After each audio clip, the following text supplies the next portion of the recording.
Okay, so today I want to move on to another topic, and that is going to be what are called principal component analysis.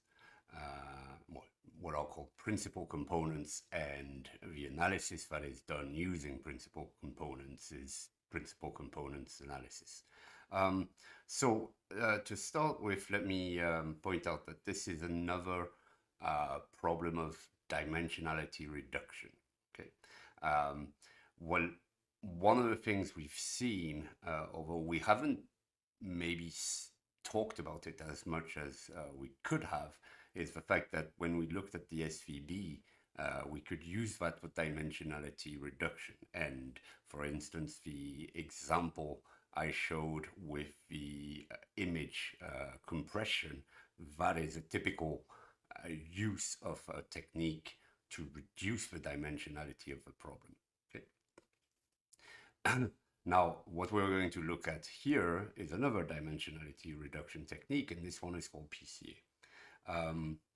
Now, this PCA is the sort of archetype of a method that is used in many domains, often without really going into the proper details of why it is that it works. And typically we call that a black box method. So you have a box in which you put some stuff and some stuff comes out looking like what you want, but that is not necessarily the it's not explained. So here I'm actually going to spend some time explaining how the method works.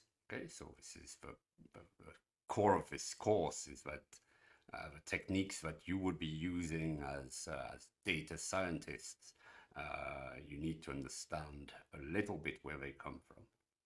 So what is PCA? PCA, to start with, it's another of those linear algebraic methods. It is going to, I said it's a dimensionality reduction method. Therefore, it's a method that is going to help us look at a complex data set and make it lower dimensional.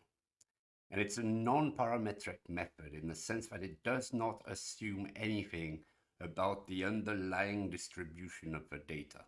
Okay, so by distribution, we mean it in a statistical sense or probabilistic sense. And this is something I'm going to take some time to explain. Okay, this is going to be a prevalent theme here, and we need to see. You need to understand a little bit how this works. Now, I pointed out this is a probabilistic method, so we are going to look at probability.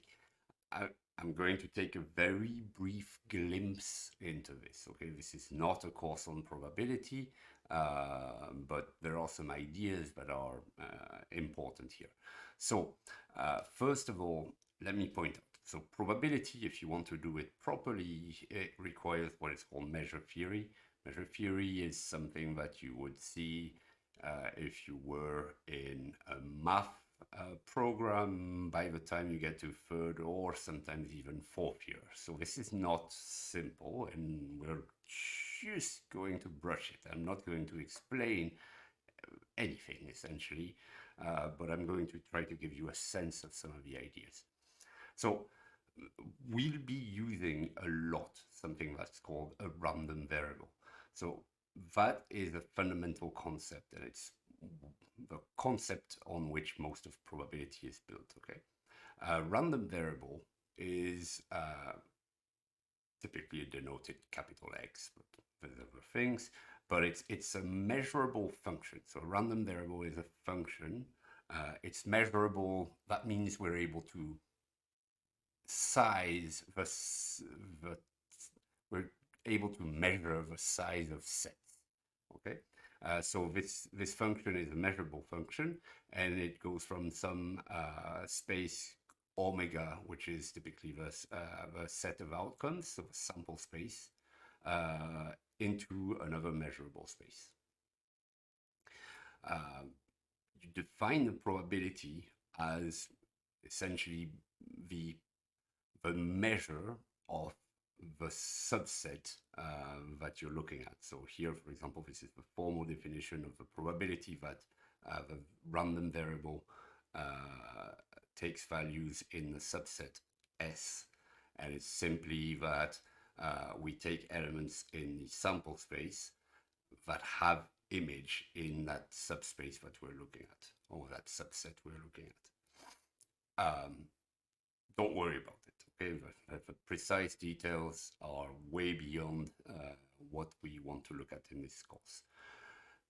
One thing that's important is that when you have a random variable, one way to characterize it, and that's the most usually used method, is using what's called a distribution function. And it's simply a function that puts a weight on the random variable taking values less than a certain value.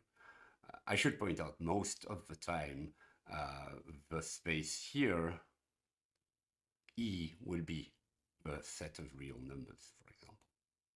Not most of the time, but when you start probability, that's often in what the values are. So random variables, they can be discrete. That means they take values in a discrete set, or they can be continuous, or many other things. Okay, so there's all sorts of random variables. They all have different meanings and etc. As I said, this is not the purpose of this course here. So let me move on this. Now, something that you've undoubtedly heard about and that we're defining here is the variance. Well, the mean, the variance. So it's typically in a probabilistic context, we'll speak of expected value rather than mean, and I'll get to that in a second. Okay, so first definition, what is variance? The variance is the expected value of the square of the difference between the value of the random variable and its expected value. Okay. And as I said, I'll give you sort of real values that you can look at in a while. Okay. And then there's another thing that we define, which is like the variance, but it's when you have several random variables, because very often we will have not a single random variable, but multiple random variables. I'll give you an example in a second. And so if we have two random variables, x and y, and they have a joint distribution, that means they exist coupled one to another, potentially, then they're what we call the covariance is the value given here. So the covariance of the random variable x and the random variable y is the expected value of the difference between x and its expected value, and y, and the product of the difference between x and its expected value and y and its expected value. And so, of course, if you substitute y here by x, what you can see is that you recuperate the variance, because you're taking the covariance of x with itself, and when you substitute into this equation, you just find the variance. Now, this is where we get back to something that I was alluding to earlier.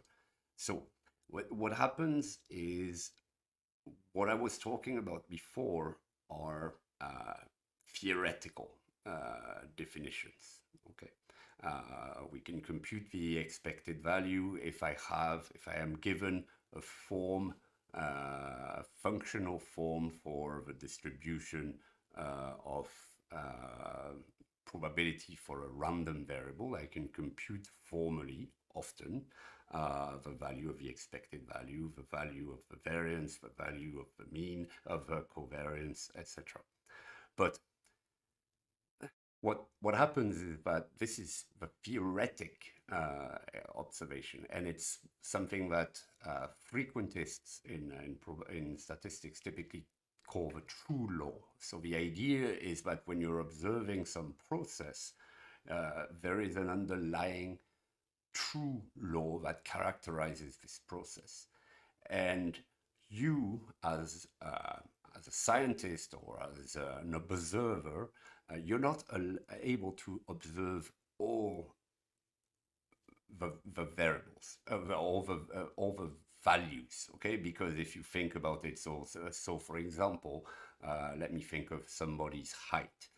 I could say the height of an individual is described by this probabilistic distribution that has characteristics X or Y.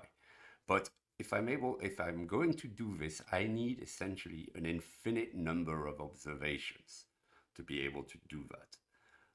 In practice, I never have an infinite number of observations. I have a finite subset of observation.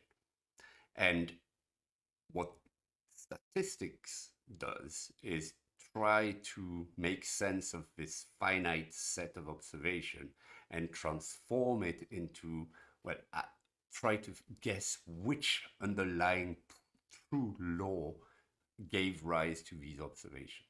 Okay?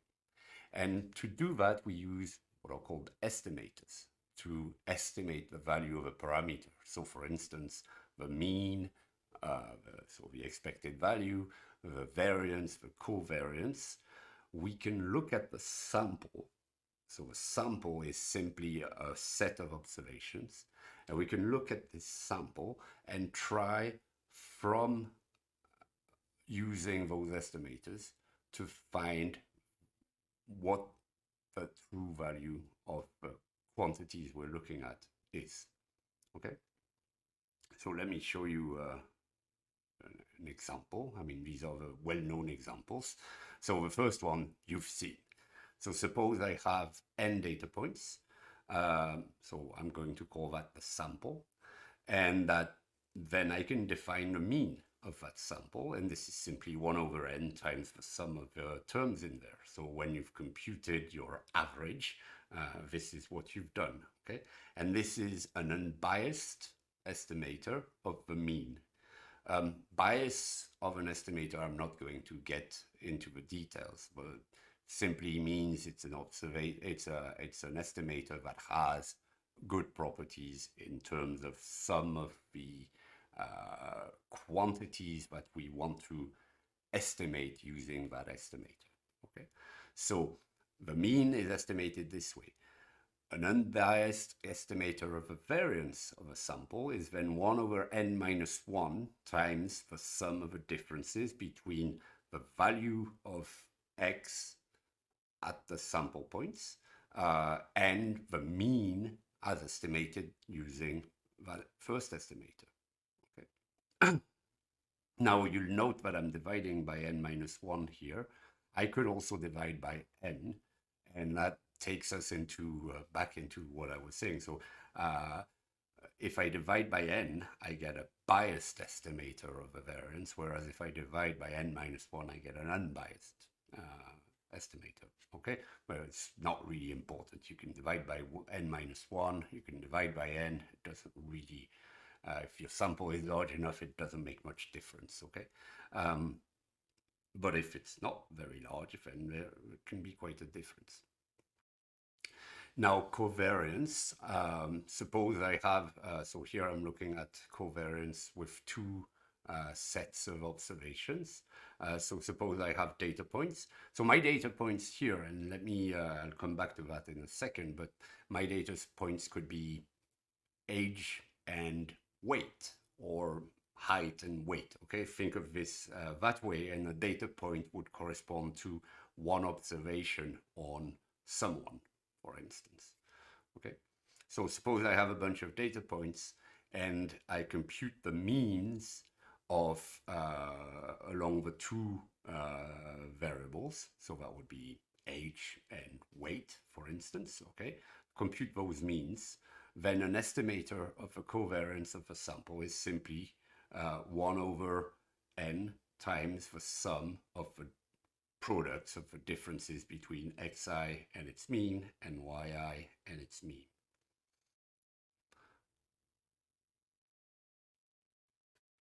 Now, in our PCA, principal component analysis, we are going to be doing a lot of things revolving around the covariance. So it's nice to spend a little time to explain this.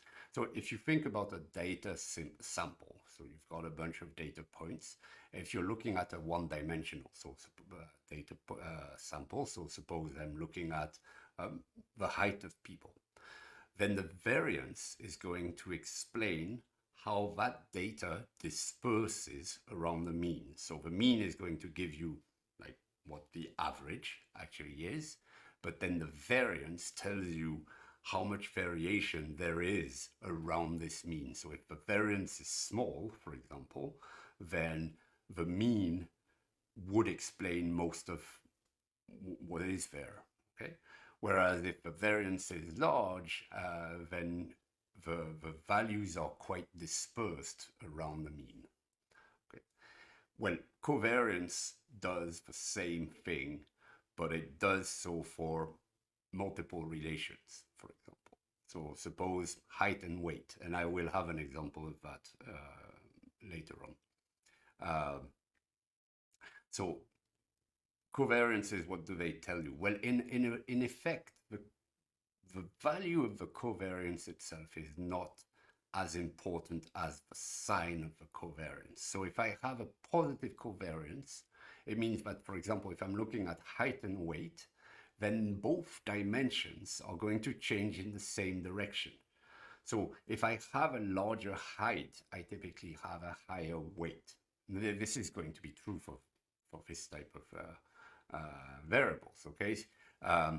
If I have a negative covariance, then both dimensions change in opposite direction, okay? So for instance, I'm taking a random example, the time you spend on social media and your performance in this class. So if you spend too much time on social media, then you'll spend less time working for the class, and perhaps your performance will not be as good. Okay, or likewise, you could perform very well, and that could be correlated to not spending a lot of time on social media. And the last situation is I can either be positive or I can be negative, or I can have a covariance of 0. And if I have a covariance of 0, it means the two dimensions are independent from one another. If you think about sex and intelligence, there's no relationship between those two. They're independent. I mean, there's a lot of times when we will have independent random variables. I'm looking at them at the same time. Okay, I can think of looking at two different variables, but they're uncorrelated. The result of one does not influence the result of the other. Okay, so that's what covariance tells us. It tells us how correlated, in a way, if you want, it is a relationship between variables. Now, the covariance matrix comes in because typically we consider more than two variables. We can consider hundreds of variables. And so instead of proceeding, as I was just explaining, with two random variables, I'm going to look at p random variables: age, sex, height, weight, whatever you want, okay? A certain number of random variables like this. Then the covariance matrix is simply the matrix that I fill by looking at the covariances between the different variables. And now, if you look at the way we've defined covariance, whether it's experimentally or in practice, you can see that this product, it doesn't matter whether I'm taking y minus ex, x minus ex, or vice versa. Okay, so the covariance is going to be a symmetric quantity. Okay, so covariance of xy equals to covariance of yx. And so that means that my covariance matrix is symmetric, so that lower one, I have used this fact. So you can see that covariance x1, x2 shows up here as well. Okay. And furthermore, if you remember, I pointed out that the covariance of a variable with itself was the variance. So in practice, the covariance matrix is the matrix here that has variance on the main diagonal and covariance, symmetric covariances on the off-diagonal entries. Okay. So that's it for the amount of things you need to know this far about probability. Okay. And now we're going to sort of start setting up our problem. So I've looked around the internet and I've found a data set that we're going to use. So it's a data set that comes from Loughborough University. It contains, so it's people who were doing authentication methods for computers. So the idea is to try to determine whether there is some relationship, so some people who have better fingerprint recognition with sort of typical scanners than others. So what they did is they collected for 200 participants their height, their weight, and they also collected 4 fingerprint measurements. So they have the length of the tip of the finger, I think, the width of the tip of the finger, the resulting area, and the circumference of the weight of the finger. I think they also have the temperature and a variety of things. And the question in a PCA problem would, for example, be, how do I best describe one of those participants? What do I need to look at to be able to find the most difference between people taking part in the study? Okay, if I look at their height, is that the best descriptor of them? And essentially what you see when you're talking about this is that you want to find what distinguishes most the people.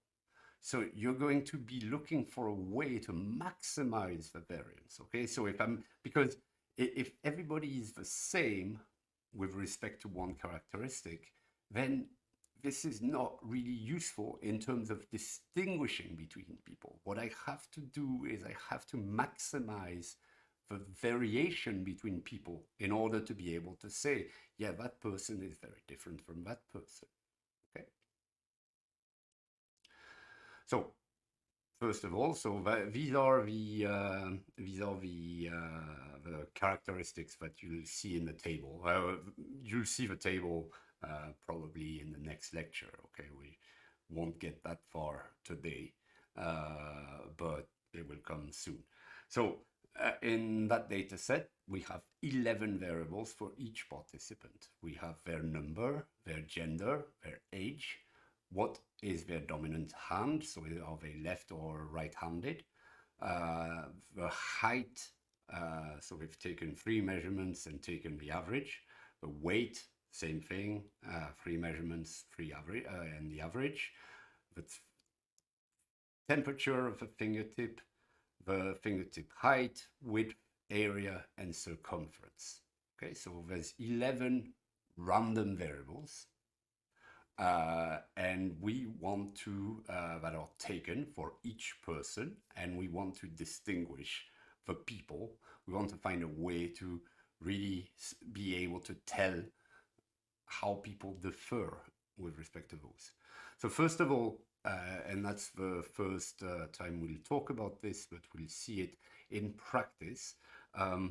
There's different types of random variables, as I pointed out, and here you can see a direct case of this. So first of all, if you think about the participant number here, that's it's going to be an integer, uh, participant number one, participant number two, and unless there is some scheme used to number participants, that's not really an interesting variable. Okay, it just depends on when you showed up, and if you're participant number 10 or participant number 100, you could be the same person coming again or something like this. So this is not useful. And so we're going to drop this one. Then the gender will be what is we call a categorical variable. It's not associated to a numerical value. And the PCA is typically not a method that works well with categorical variables. You have to essentially convert them into numbers if you're going to use them. So your gender could be 1, 2, 3, 4, 5, 6, 7, 8, 9, 10, or whatever. That's something that we could use. But if we just leave it as the announced gender, then this is not useful.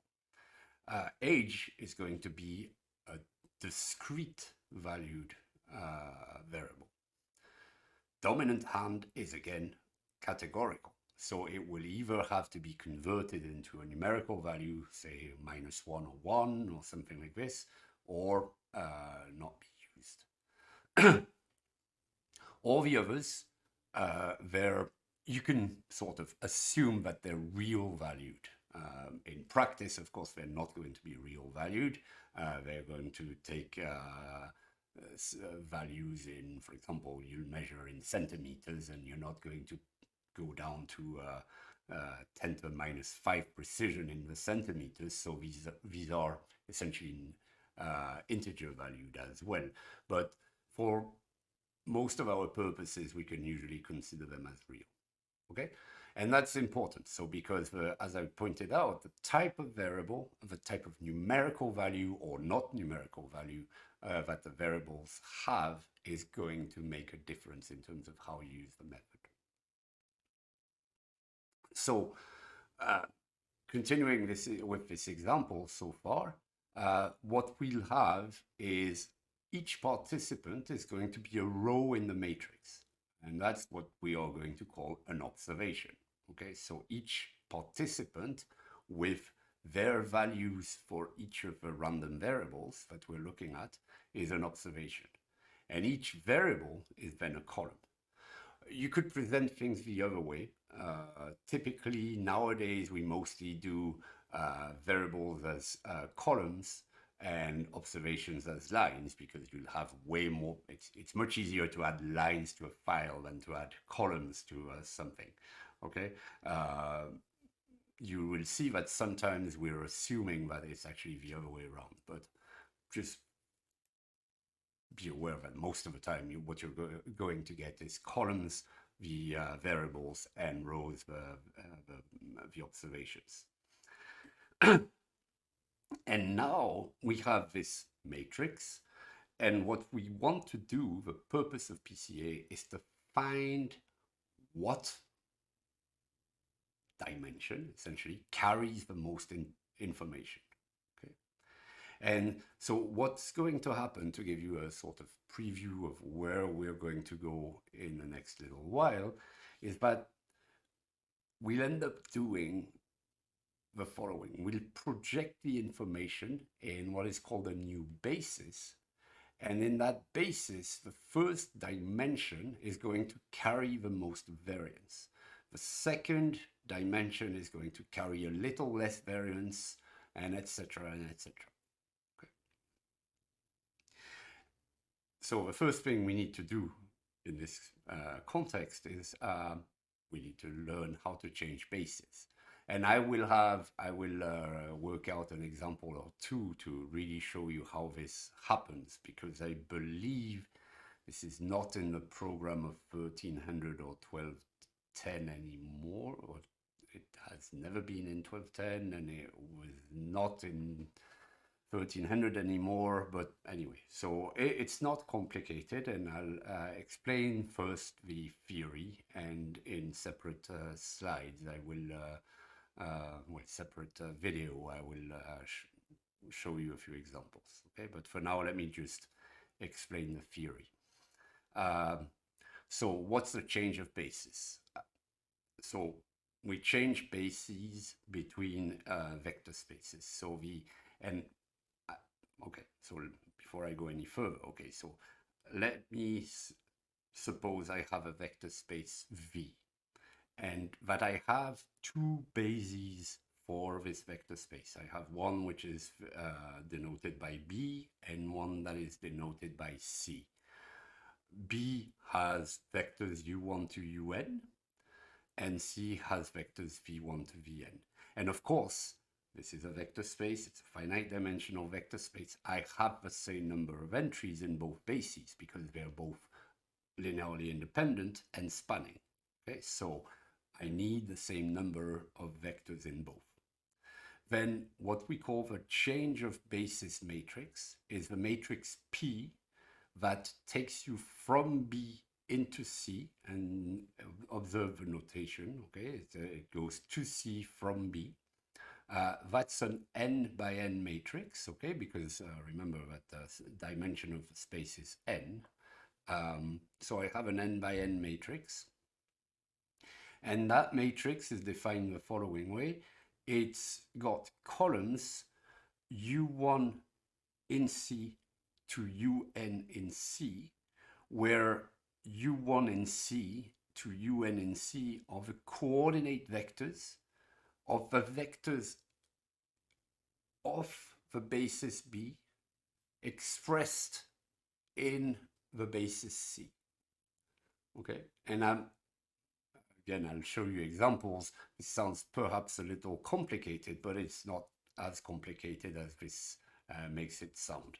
So first of all, let's look at a few properties of this change of basis matrix. So if I have two bases, B and C, and I have a matrix of change of basis, I realize that my annotations are not showing if it's over my face. So I have two bases, and I have a change of basis matrix. Well, the first property is that for any vector in the vector space, when I apply, so this is, what this means is that this is the expression of the vector x in terms of the original basis B. Well, when I apply the matrix P to this vector, what I get is the vector expressed in the coordinates of the new basis. Okay. Other property, the matrix that allows me to do this is unique. Okay. There's not many change of basis matrix. There is one change of basis matrix that takes you from basis B to basis C. And the last one is that change of basis matrix, it's invertible, and actually its inverse does the opposite operation. That makes sense if you think about it. So if I'm taking you from one basis to another, when I revert this, I'm going from the new basis back into the old one. And the way to do this is simply to invert the change of basis matrix. Okay, so we're not going to show any of these theorems. They're not too hard to show. Now, one very nice way to construct your change of basis matrix is given by the following theorem. Okay. Suppose I have two bases, B and C, and I take another basis, epsilon, or E, for V. Then if I write B in this new basis and C in this new basis, and that I write the augmented matrix CB that I construct by using those matrices B and C here. Okay, then the reduced row echelon form of that augmented matrix has identity on the left and the matrix of change of basis from B into C on the right. And one thing that's important is this word here, any basis. So this means that if I'm working in Rn, for example, then one very easy and very useful basis to work with is the standard basis. Because what this is saying is that the matrix B and the matrix C here, I get them by expressing the vectors in whatever basis I'm working on. And if that basis actually happens to be the standard basis of Rn, then it's very easy to express the vectors. Okay, my original basis could very well be that matrix as well. That basis as well. Okay, it doesn't say that I have to take epsilon to be anything different from the original basis. Okay, it's any basis. So I can express my original basis in the original system, and I can express my new basis in also these new in this original basis. So I just have to know what my new vectors are. And if I do so, then by doing row reduction, I end up with what I want. Okay, so typically, and again, I will show you examples of doing this, but this is the method that we're going to use to construct the change of basis, typically. So now I know how to change bases, and the question is, what new basis am I going to work on? And I'll point out a few things about the change of basis. The first thing, and it's really important, is that the basis does not change the data. It just changes what view you have of the data. That's very important to keep in mind. Okay, and the analogy that we could use is what happens when you do a headstand. Well, suppose I were to do a headstand there, what would happen? I would have my up and my down flipped. My left and my right would be inverted as well, but I'd still see the same objects. You see my library there behind my bookshelves. I would still see the bookshelves, but they would appear upside down and reverted left to right. But it's still the same bookshelf, and that's what a change of basis does. It just changes how you view the world. It does not change what the world is made up of. Okay, and I'll point out that change of bases, depending on where your scientific career takes you, they're very, very important operations. Okay, so people, for example, in physics, will use change of bases very often. I'll just point out one which is important. If you think about the way the Earth moves through space and the moon moves around us, if you were to think about spatial coordinates, just in general, x, y, z is where the Earth is at x, y, z, and t is where the Earth is at time t, x, y, z being coordinates, like, I don't know, in space, and the moon is the same. Well, it would be very difficult to get some of the properties about the orbit of the moon. But what we do in this case is that we change bases and we take as the basis for the Earth the direction that it is following. So one of them will be the x direction, let's say, for instance, is the orbit, the long direction in the orbit of the Earth, and then the other direction might be two orthogonal directions with respect to this. And if you work in this new, it's called a moving frame basis, for example, It's got different names, but that would be one. Well, the moon then in this context is revolving around the Earth in a very nicely describable way, much more so than if you were just to say, well, for example, I could work with coordinates based on the position of the sun. And even if I was to do this, this would be a bit more complicated than if I worked with coordinates based on Earth. So these are fundamental operations in science, and so you're likely to meet other change of bases, even if they don't really say their name. Now, let me come back to the PCA and to set up the PCA. Now, I'm going to use notations as in this book. If you're interested, there's a PDF of an older version. This is a book with Springer, and so you probably know. If you don't know this, it's important to be aware of this. We have a subscription to Springer that makes some of their books, many of their books, available online as PDFs from the library. So if you're interested, you can go and download this. It's completely legal. You have access to this, and actually some of those books you might even have access to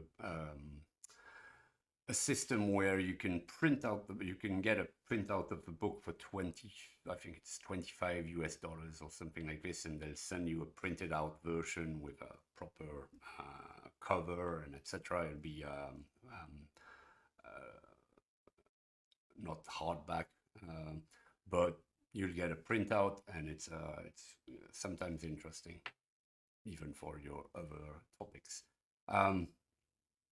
So what we are going to do is we're going to set up a vector of p random variables. Okay, so I'm going to take x bold to be a vector from 1 to p of p distinct random variables. And we'll go progressively. Okay, so I'm first going to look for a linear function alpha 1 t times x with maximum variance. So where the alphas are going to be alpha 1 1 to alpha 1 p. Okay, and I'll point out, so this linear function is real valued.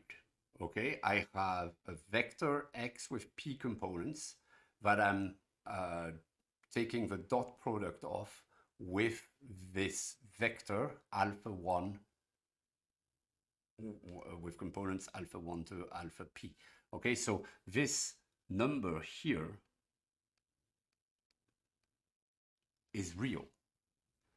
Okay, it's a scalar. I should point out.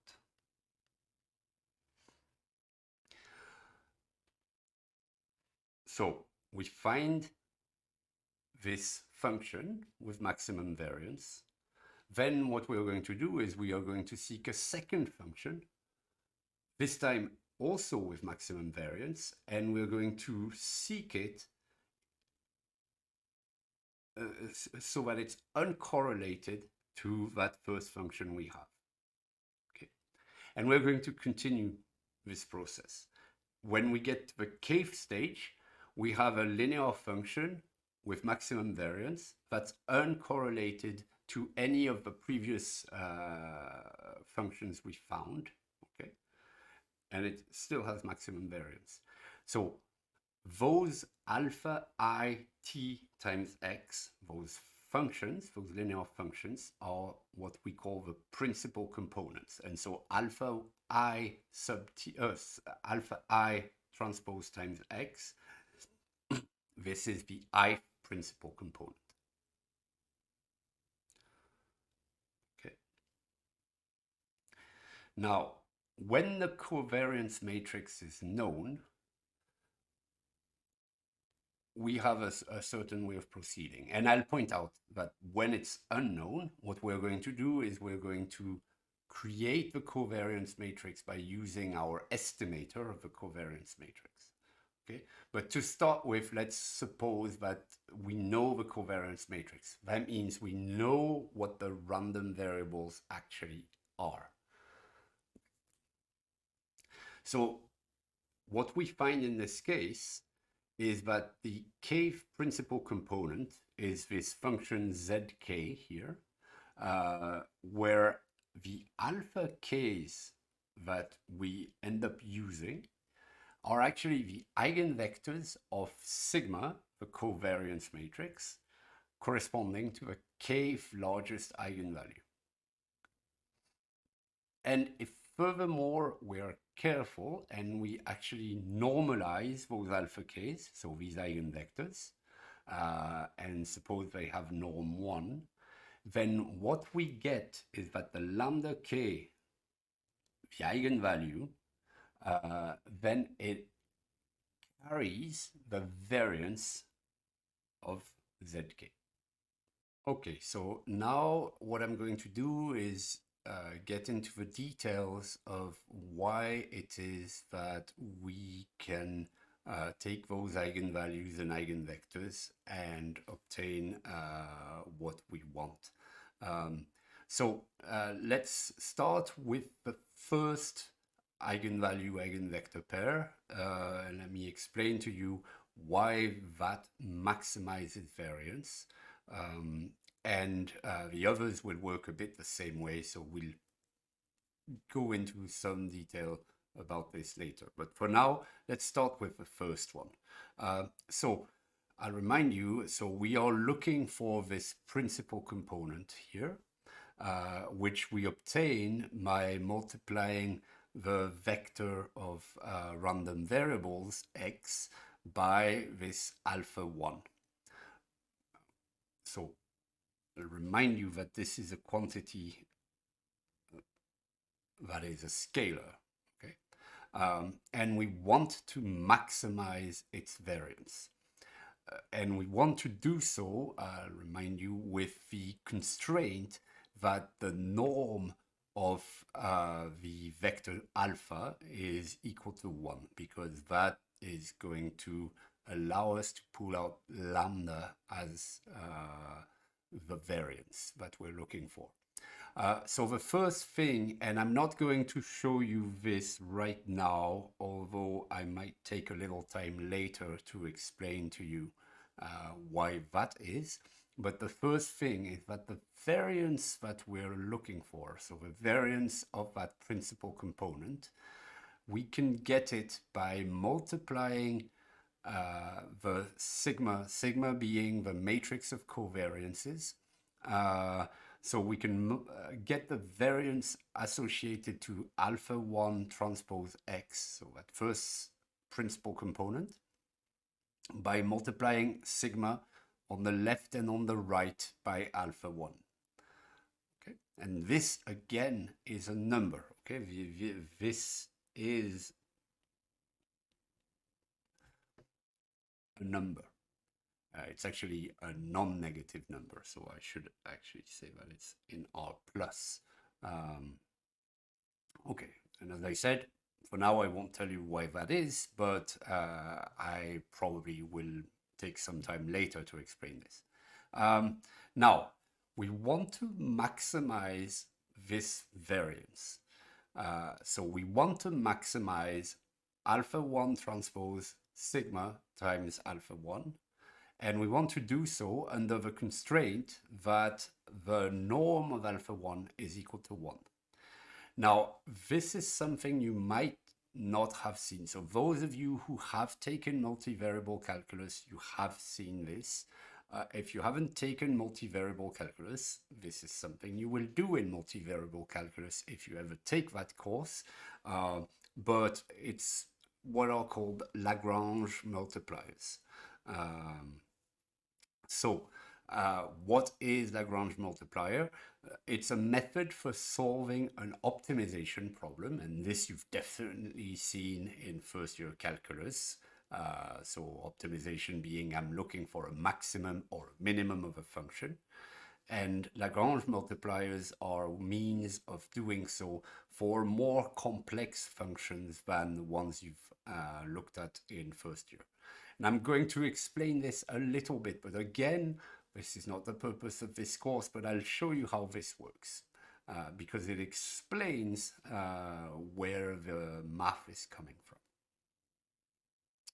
So how do you maximize? So here I'm going to say maximize, but it's optimize. So it's either maximize or minimize a function using Lagrange multipliers. And as I say, this is a super brief introduction to multivariable calculus. So what we want to do is find the maximum of some function of n variables under the constraint that another function of n variables takes on some value k. Okay, so first of all, functions of multiple variables, perhaps you have not seen this, but I'll just point out that what we've been doing in linear algebra are functions of several variables, because if I have a vector x in Rn, and that I have a matrix A in, let's say, Mn, then Ax is a function of several variables, okay? It's a function of x1 to xn, and this function here has values in Rn, because for a vector x, what I get is a vector x. Or, for instance, when I've taken, if I further do, so this is a function from Rn to Rn. Or if I take x transpose Ax, then this is a function from Rn into R. Okay, so you have seen functions of several variables. You just have not called them that way. And that's actually what we are going to do. We're not going to look at much more complicated functions than the ones I just described here. Okay, but they're still functions of several variables. So if we want to solve this maximization or minimization problem under the constraint g of x equals k, what we do is we solve this system here. So that's, and this is where things become a little bit more complicated, but then not much, okay? So I really want to convince you this is not complicated. So this upside down delta is what we call typically the letter we call nabla or del.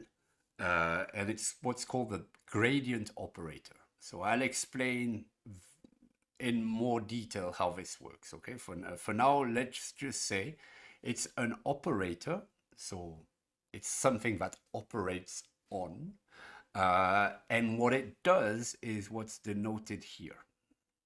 So this notation here means di, and we say di over di x1, or partial derivative with respect to x1.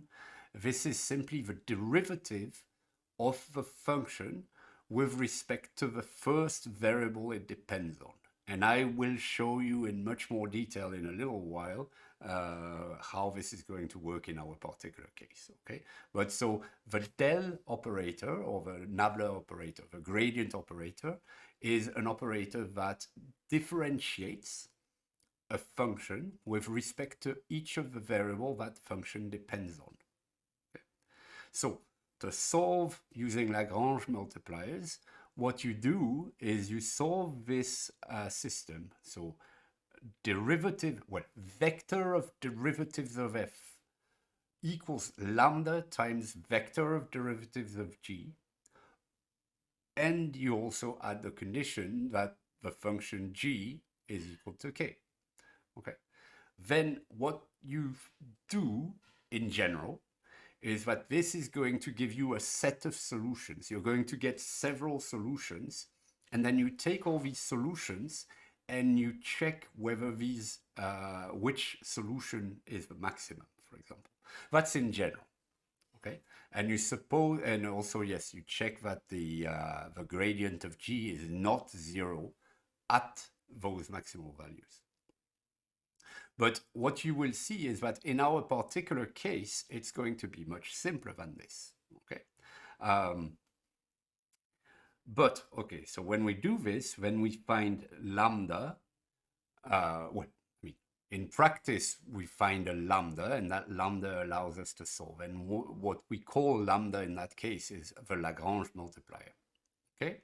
So let's see just in a bit more detail. So first of all, how the gradient works. So if I have a function of several variables, as the ones I've detailed here, okay, so if I have, if I have a function of several variables, then the gradient operator, what it does is, as I said, it takes the function and makes a vector that has the partial derivatives of f with respect to each of these successive variables as the components. So nabla f is a vector valued function. If f is a function from Rn to R, then nabla f is a function from Rn to Rn.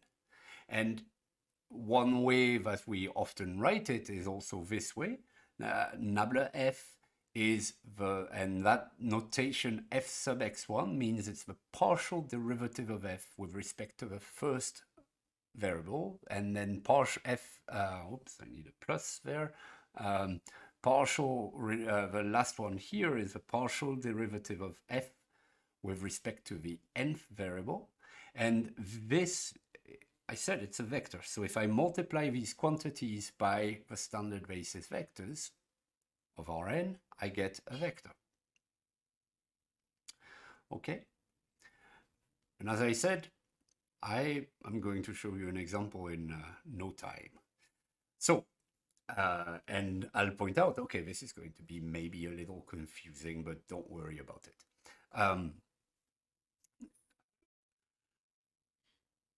I want to find the maximum. So this is, remember, this is the variance. We said this is the variance of the first principal component, alpha 1 tx. I want to find the maximum of this quantity under this constraint that, well, this constraint is that this equals 1, okay? Those are both functions of several variables. The variables here are the alpha 1, 1 to alpha 1p, okay? Now, so if I want to use the maximization using Lagrange multipliers, what I need to do is put myself in the context of the Lagrange multipliers. So I need my function f and my function g. So my function f is a function of the variables alpha 1, 1 to alpha 1p. And that function takes on this value, which, remember, is the variance of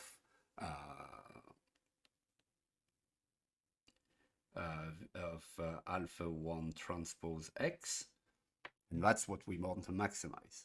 And it's a real, okay? It's a scalar. And the constraint is also a function of several variables, and we want that constraint to be 1. The gradient operator in this case is simply the partial derivatives of these two functions. Well, I mean, it's the partial derivatives with respect to alpha 1, 1 to alpha 1p, and we are going to apply this gradient operator to the functions f and g. So let's see how this works. I'll start with g, because g is really the simplest, the easiest to see. So what is g, and what does it mean to apply the gradient to g? So first of all, let's look at g. So g is alpha 1t times alpha 1.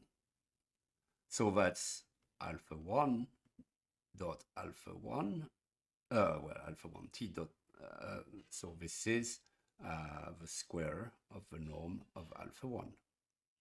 Okay? So the square of the norm of alpha 1 is this quantity here. This is the function g of alpha 1 to alpha p. And what does it mean to take the partial derivative of a function? Well, it means to, so for instance, let me look at the partial with respect to alpha 1, 1 of g.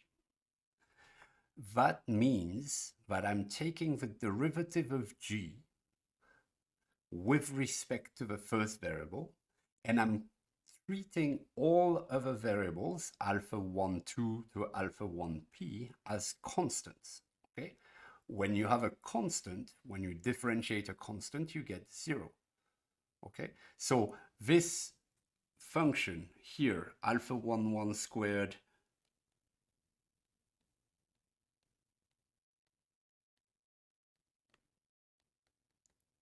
to alpha 1p squared, this function is a function of several variables, but for the purpose of differentiating with respect to alpha 1, 1, I treat everything that is not alpha 1, 1 as a constant. Therefore, when I'm taking this derivative, what is it? It's like the function is, if it were an x, it would be x1 squared. Okay, so this here is equal to the derivative with respect to alpha 1, 1 of alpha 1, 1 squared plus the derivative with respect to alpha 1, 1 of a bunch of constants, let's say k. That, you know that when you differentiate with respect to a variable, a constant, you get 0.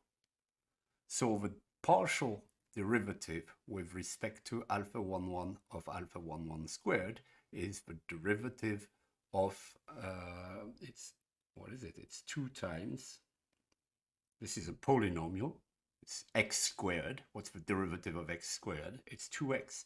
So this is 2 times alpha 1, 1. Okay? And this is what I've written here. Okay, so this is the function that I'm differentiating. And when I differentiate with respect to alpha 1, 1, this is what I get. Then when I differentiate with respect to alpha 1, 2, I get 2 alpha 1, 2, etc. and so forth until I differentiate with respect to alpha 1p and I get 2 alpha 1p. So my gradient, remember here I want a vector, my gradient is this vector. And this vector, what is it? It's simply 2 times the vector, and that vector itself is the vector alpha 1. So I find that the derivative, the gradient of g is 2 alpha 1. And this is true in general, okay? If I take the gradient of a norm, and that's the norm square, the 2 norm being the Euclidean norm. So if I take the gradient of the Euclidean norm squared of a number, I get 2 times the vector, sorry, I get 2 times that vector. Now for the function f, which is the variance, things are a bit more complicated. And to see what happens, let's just start by writing out what the function f actually is. So I remind you that what we're looking at is this, and this turns out to be, as I've stressed several times now, this is alpha 1t times x. It's the variance of it, okay? So that's the variance of alpha 1t x, and this is this product. So let's compute the product. Okay, I want, so this is a function of the variables alpha 1 to alpha p, and I want to know what this function actually turns out to be. So I have alpha 1 transpose times sigma, and here I'm just going to write sigma, and I'm going to forget about the symmetry because it's easier to see some things if you don't do symmetry here. So I'm just saying that sigma, sorry, is this square matrix with entries S11 to S1 pp. Okay, here, so this is sigma, and this is alpha 1 itself. So let's start by taking the multiplication here. This gives me a vector, okay, which is the one that I write below. So that's S11 alpha 1 plus S12 alpha 2 and so on and so forth. Okay, this is this guy here. Now I left multiply by alpha 1 transpose. So I left multiply by alpha 1. And so what I get is the scalar. Of course, I know I'm going to get a scalar, and indeed I do, which has alpha 1 1 times this plus alpha 1 2 times this plus alpha 1 p times this, okay, which I've simply written down here. And that's my function, okay? Given alpha 1 1 to alpha 1 p, I get this one dimensional value, so the scalar value, that is simply this sum, which involves S11 alpha 1 1 times alpha 1 1, S1 1, etc., times alpha 1 2, etc. Okay. And now what I need to do is compute the gradient of that function. And to do that, okay, so here I've written the function again. To do that, I'm going to have to differentiate with respect to each successive variable that this function depends on. So alpha 1 1, alpha 1 2, and so on and so forth until alpha 1 p. So here I'm showing you how to do the computation for alpha 1 1. So this is the partial derivative of the function alpha 1 transpose sigma alpha 1 with respect to the first variable alpha 1 1. So if I want to differentiate this with respect to alpha 1 1, well, I need to look at where I have alpha 1 1s. Okay, I have an alpha 1 1 here, and in each term here, I have an alpha 1 1 also appearing. So when I take the partial with respect to alpha 1 1, remember, I treat all over alpha 1 i's for I not equal to 1 as constants. So when I differentiate this, what do I get? Well, I'm going to first this. So this is a product rule here. I have a term here times another term here. So when I differentiate it, I need to first differentiate, let's say, with respect to this guy, and then differentiate this guy here and multiply by this. Okay, so when I differentiate with respect to alpha 1 1 here, I get this, because this is like 2x. When I differentiate with respect to x, I get 2.